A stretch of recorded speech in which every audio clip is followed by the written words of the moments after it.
Retornando com o último bloco desse Frente a Frente de hoje, estamos conversando com o arcebispo de Montes Claros, Dom José Alberto Moura. Dom José, os padres das dioceses aqui de Montes Claros estão orientados pelo senhor para que continue batendo nesse assunto? Porque a carta que o senhor soltou na semana passada, logo vai ser esquecida, se o assunto não ficar... É o caso das manifestações de ruas, nós até conversamos antes. Precisa se pararem, não, os políticos esquecem. Precisa ser continuada. E eu vou continuar escrevendo mais. Vai continuar? Claro. Para que o povo vá... Sobre esse assunto, sobre outros também, né? De necessidade para o povo, sem dúvida nenhuma. Essas manifestações de rua, já que nós tocamos no assunto, o senhor foi a favor delas ou é contra? Eu escrevi uma outra carta incentivando que precisa continuar com ordem, sem bagunça, sem destruir nada, de cara aberta, porque o povo ele tem o direito e o dever de dizer, que nós estamos precisando disso.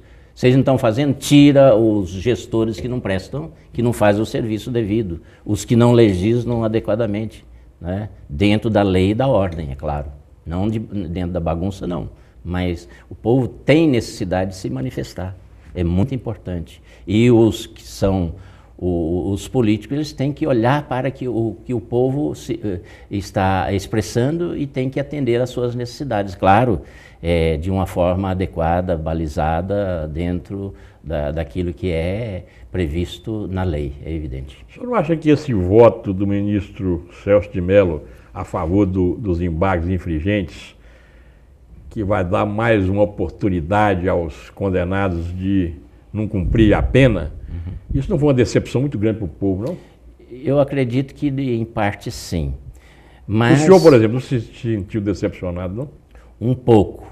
Mas, com a explicação do pessoal do Supremo, se isso não resultar em impunidade, né, aí se dá chance a mais, conforme a lei, que nós temos que seguir a lei. Agora, o que nós temos que mudar no Brasil é a lei, para que a justiça, ela não faça a justiça do papel, mas faça a justiça da pessoa e da sociedade. Então nós temos que tirar muita coisa que vai permitindo o advogado de usar da arte para não obedecer à lei, porque aí ele vai prejudicar o que já é prejudicado. Quanto mais demora a execução da justiça, então mais se injustiça a pessoa que já é injustiçada. Mas aí nós voltamos à história antiga de mudar os políticos. Porque quem pode mudar a lei são os políticos. Sim, mas então... E os políticos só mudam a lei quando interessa a eles. Para isso nós vamos, com o passar do tempo, precisar de fazer uma nova constituinte. E constituinte de gente que não pode estar na política e não pode pleitear cargos políticos e nem do judiciário e nem do legislativo por um determinado período, para que se faça uma coisa isenta. Então, por exemplo, sobre o salário político é esse tanto, do judiciário é esse tanto, depois se obedeça e não pode, né? Senão, se forem os próprios políticos ou os interessados, eles não vão fazer coisa contra ele. Você não acha que isso é uma utopia, não? Mas nós precisamos de fazer o povo se expressar nesse sentido. A igreja pode ter uma participação grande disso. Sem dúvida. Porque se não houver, é evidente que legislar em causa própria, eles vão aumentando os próprios salários, vão aumentando isso, vão dando... E também mesmo, por exemplo, para o executivo, como existe, que pode haver uma reeleição e não mais, né, consecutiva, também para o legislativo nós temos que colocar regra, senão ele fica eternamente ali. Eu digo de uma forma continuada, pode até fazer um hiato e depois pleitear de novo, né, para termos outros que entrem e ajudem em outros aspectos da sociedade. Eu não sei como é que a gente pode fazer, Dona José, porque eu estou na imprensa de Montes Claros há 50 anos. Mexi sempre com essa área política. Eu só tenho visto os políticos piorarem. Nós, por exemplo, já tivemos câmaras de Montes Claros muito boas. Eu cobri câmara para jornal muito boas, com pessoas que tinham interesse público. Inclusive não ganhavam nada, que o vereador não era pago. E tem visto as câmaras só piorarem. O último prefeito, grande prefeito de Montes Claros teve foi Antônio Lafetá Rebelo. Não é do seu tempo, o senhor não estava aqui ainda. Estava. Isso tem mais de 30 anos. De lá para cá foram cada prefeito pior do que o outro. Quer dizer, eu só tenho visto a política piorar. E eu acho, na minha opinião, que a igreja poderia ter uma participação mais ativa nisso. Para melhorar a classe política. Para ajudar, sim, o povo a abrir os olhos. E, infelizmente, o que entra muito é o peso do financeiro. E então, quem aplica mais, inclusive, compra mais voto.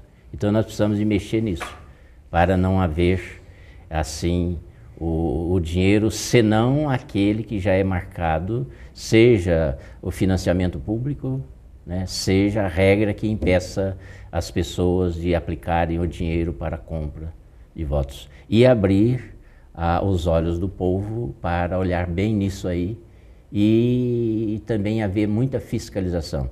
Muita impunidade no Brasil existe porque se faz a lei, mas não se faz a devida fiscalização. Então, quando há fiscalização, há a melhora de qualidade também na política. O senhor acha que a CNBB teria que ter uma participação maior na política brasileira, não? De orientação dos fiéis? Ela tem feito a sua parte, só que mas muita ela coisa... está muito do lado do poder, senhor não acha, não? Não, muita coisa não é publicada. Muita coisa não é publicada. Mas teria que ser mais divulgada. Isso sim, aí eu acredito que sim, porque não faltam orientações a esse respeito. Porque o Brasil ainda é o maior país católico do mundo, né?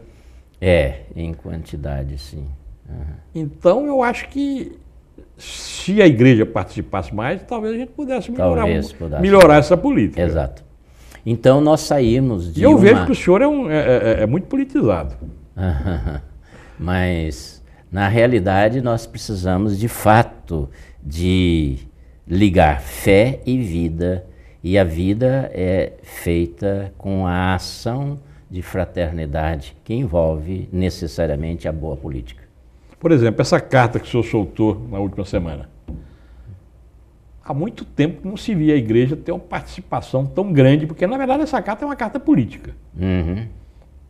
Política, não política partidária. Não política partidária, não no sentido da polis, de olhar pelo bem comum. Mas de orientar a sociedade, Sim, a participar da gestão, do bem comum que a Santa Casa representa. Da saúde, sem dúvida. Isso não deveria ser mais constante, não?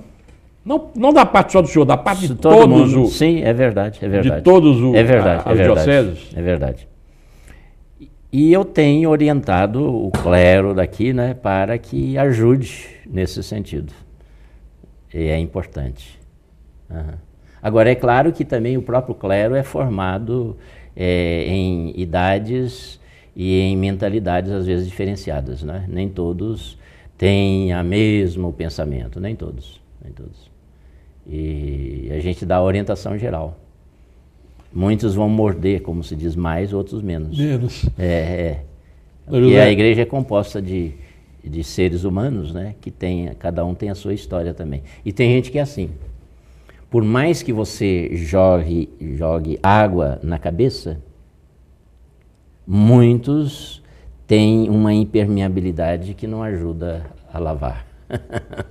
Então, acontece muito isso na formação, né? Igual como na família também, né? Um filho é de um jeito, outro de outro. E os pais são os mesmos. Todos são iguais. E os pais são os mesmos. E né? Muitas vezes você cria todos iguais. Mas existe o fator psicológico que é muito forte na personalidade a partir do ventre materno. Né? Diz um ditado em latim: Omnis recipiens ad modum recipientes recipitur. Isto é, todo recipiente ele recebe ao seu modo. Se o recipiente é quadrado, a água vai ficar quadrada. Se ele é redondo, e assim por diante, né? Assim a pessoa, ela vai reagir de acordo com o seu ser. E o seu ser vai ser engendrado a partir do ventre materno e com as influências externas depois, né? E é difícil a gente ponderar tudo o que vai ser uma pessoa. José, nosso tempo está esgotado, infelizmente. 30 segundos para o senhor mandar uma mensagem aos fiéis. É uma alegria estar aqui com vocês nesse papo gostoso e a gente pede que nos envolvamos na causa do bem comum.